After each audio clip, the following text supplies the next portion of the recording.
بسم اللہ الرحمن الرحیم۔ پیارے دوستو، السلام علیکم ورحمۃ اللہ وبرکاتہ۔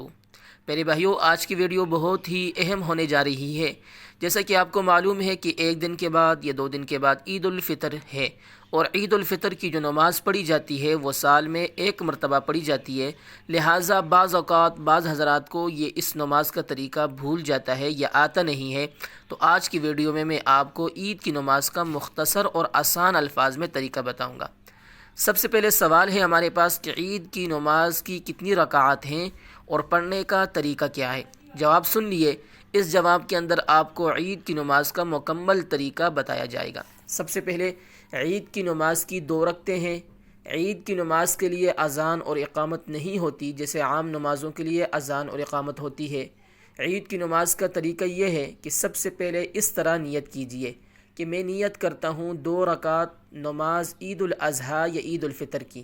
تو یہ عید الفطر کی نماز ہے۔ آپ لوگوں نے کہنا ہے کہ 2 رکعت نماز عید الفطر کی 6 زائد تکبیروں کے ساتھ واسطے اللہ تعالیٰ کے، پیچھے اس امام کے، پھر کانوں تک ہاتھ اٹھائیے اور اللہ اکبر کہہ کر حسب معمول ناف کے نیچے باندھ لیجئے اور ثنا پڑھیے، سبحانک اللہم، یہ پڑھیے۔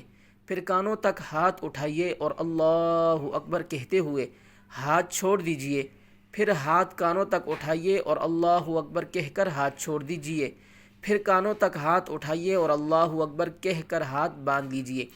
یعنی 2 تکبیروں میں ہاتھ کانوں تک اٹھا کر لٹکائیں، چھوڑ دیں، اور تیسری تکبیر پر ہاتھ اٹھا کر ناف کے نیچے باندھ لیں۔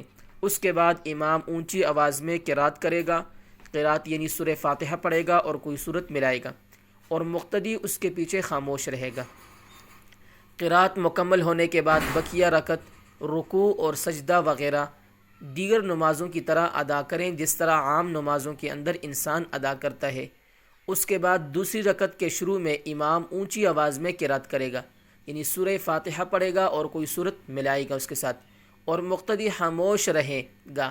اس کے بعد امام 3 زائد تکبیریں کہے گا، پہلے اللہ اکبر کہہ کر کانوں تک ہاتھ اٹھائے، پھر دوسری مرتبہ، پھر تیسری مرتبہ۔ اچھا، اس کے ساتھ مقتدی بھی اس کے ساتھ تینوں تکبیروں میں ہاتھ کانوں تک اٹھا کر چھوڑ دے۔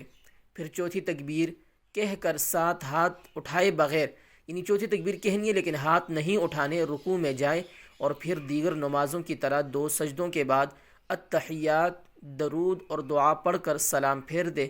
اور عید الاضحیٰ کی نماز کرنے کے بعد امام 2 خطبے دے گا، مقتدی خاموشی کے ساتھ بیٹھ کر خطبہ سنے گا، اور یہ خطبہ جو ہے یہ سننا واجب ہے۔